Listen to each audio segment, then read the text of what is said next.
Когато седнах да мисля с какво да започна днешното ни предаване, се зарових из разни френски и английски автори, които най-добре биха подхождали на публичния образ на моя гост тази вечер, защото той е поживял по света.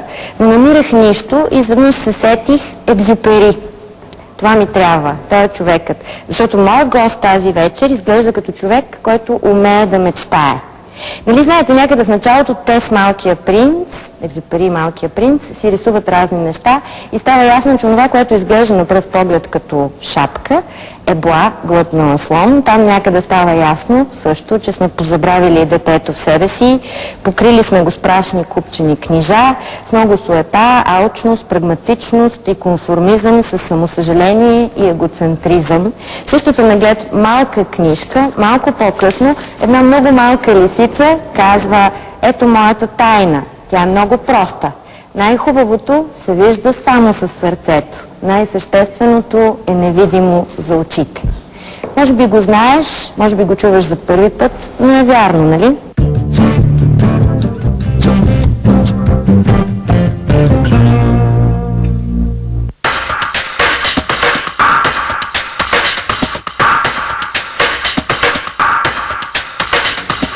Той е роден през април на 1962 година в Женева, където майка му работи към ООН. Баща му е британски гражданин, журналист.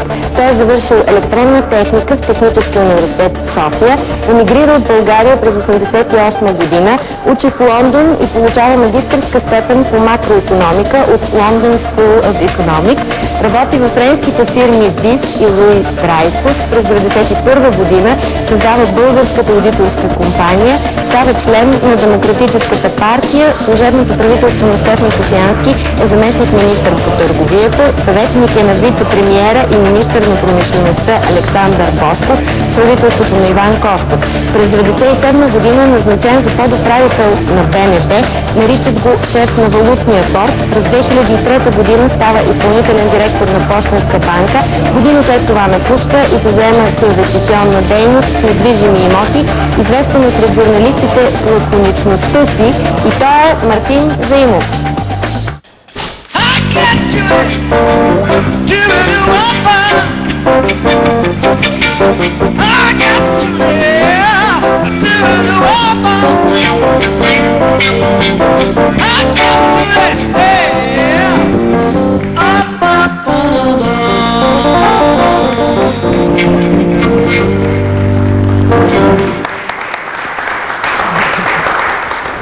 Добър вечер. Здравейте.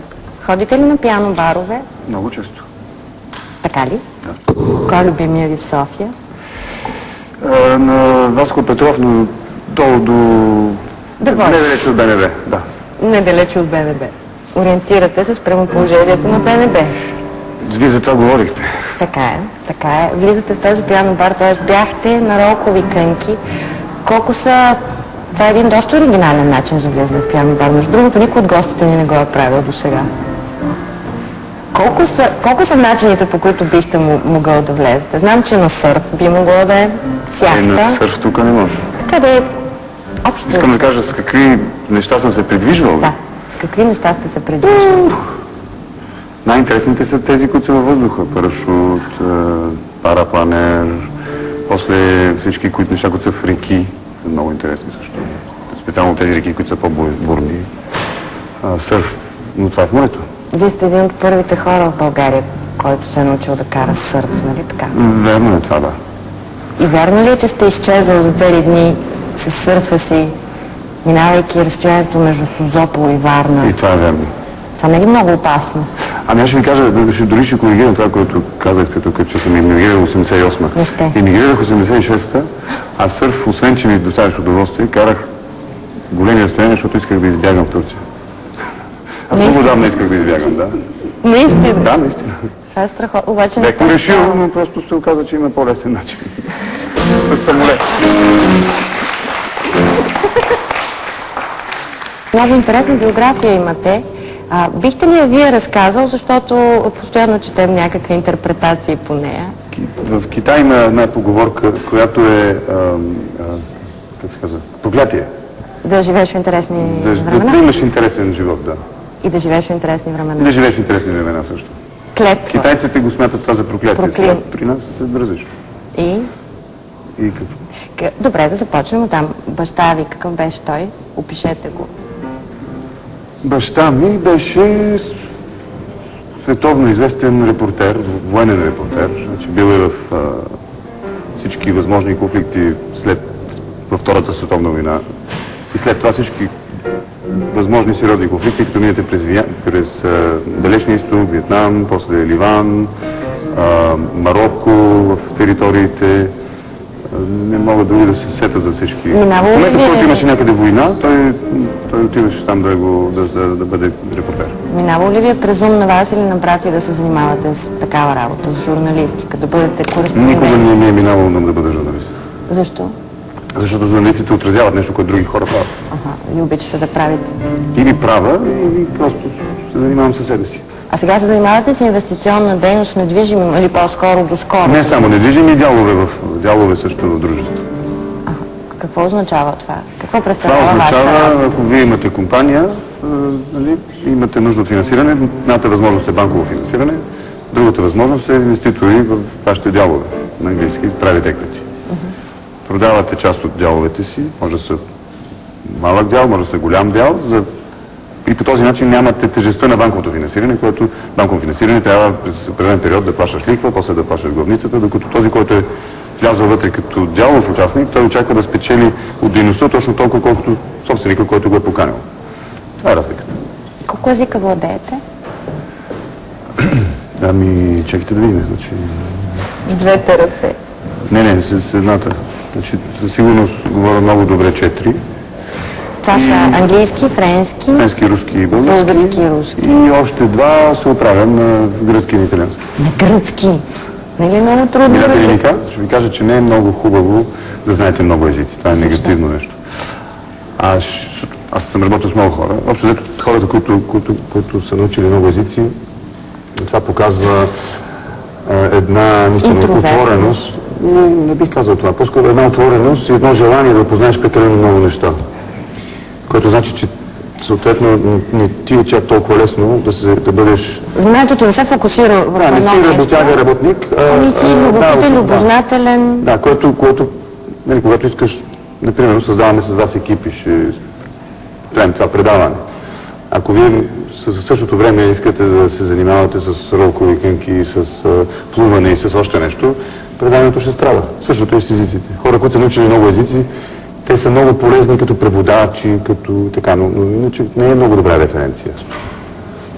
Освен, че карате ролкови кънки, сърф, разни летящи превозни средства, знаете толкова езици, какво друго обичате да правите, когато не се кандидатирате за кмет или не управлявате инвестициите на чужди инвеститори? Днес е съвсем ясно. Днес най-много обичам да съм с децата си. Не правя нещо с децата. Сега искам да кажа. Как се казват? Имам 4 деца всъщност. Аз имам 2 доведени и 2 мои. Иван е най-големия, Сара е след него, Тома и Стоян. И живеят? Мама живее във Франция, 2 деца са във Франция, 2 са в София. В Париж ли във Франция? До Париж, между Париж и Версай. Казват, че София била много силна с нощния си живот, сравнена с доста европейски столици. Вие нощна птица ли сте? Можете ли да определите дали това е така? Не съм нощна птица. Не съм, но имам любими места в София. By the way ми хрумва веднага. Мото ми хрумва. А какво пиете там? Различни неща. В By the way много често мохито. Пушите ли? Не. Опитвал съм, как се казва, това нещо, марихуана съм опитвал.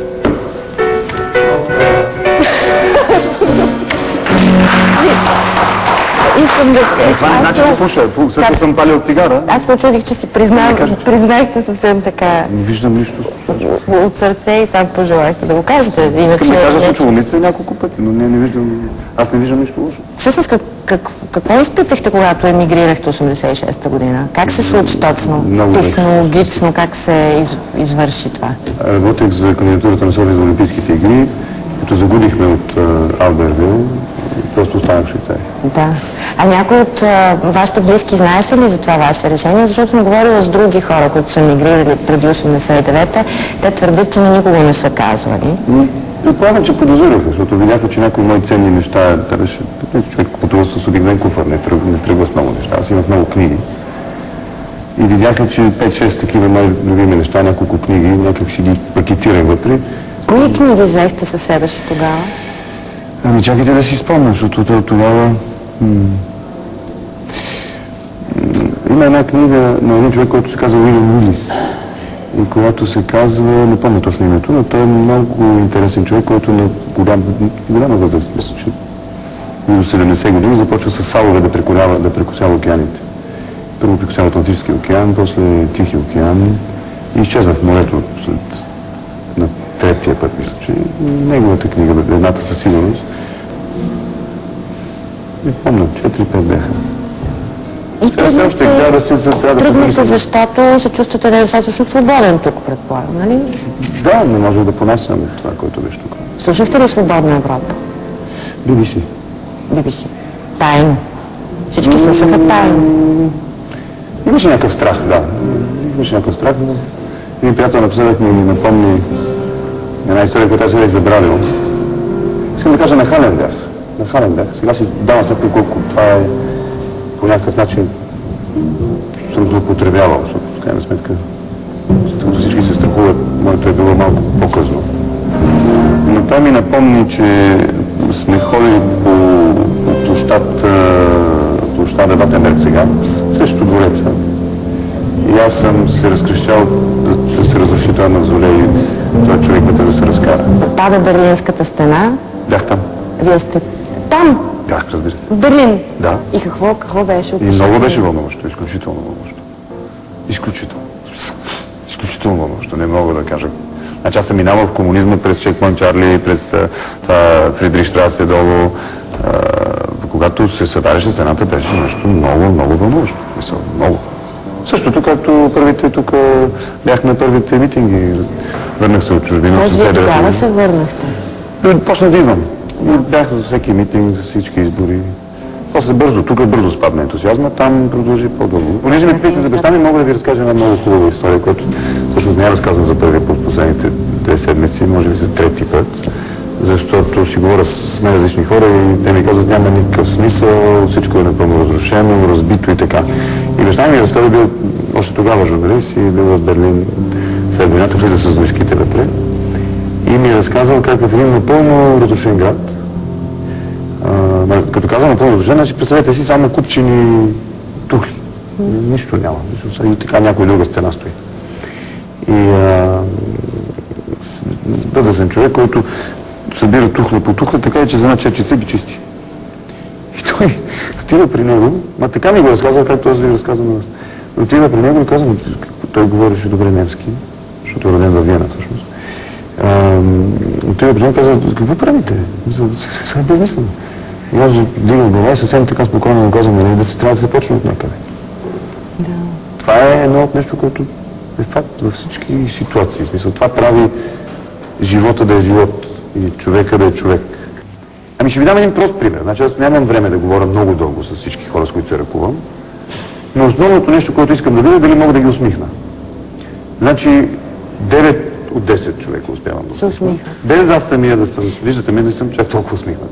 Просто му казвам, да усмихни се, човече, по-добре ще бъдеш. Ето. Ето, просто усмихни се. Ето. Да, това не е достатъчно да реши цялостната му криза на смисъла. При всички случаи. Това е много важно начало. Не трябва да се почне от някъде. Не. Това е много важно начало. Аз като казвам, трябва хората да са доволни и щастливи и да им бъде хубаво. Трябва наистина да са доволни и щастливи. А това вие правилно отбелязахте от тях самите. Ма не, вижте сега. Това, което е наистина и това, което не е наистина в човешкото съзнание... Не непременно от битието. От състоянието на града, в който живеят. За философска работа. Искам да кажа друго. Бедността или богатството? Със сигурност не е функция на бедността и богатството. Това със сигурност. Това е едно нещо, от което обаче сигурно е функция, е отношението с другите хора. Категорично. В смисъл, ако повечето от други хора са намислени, за тебе е страшно трудно да не бъдеш. Да, така. Така че ако много хора повярват, че могат да бъдат усмихнати, това е като лавина.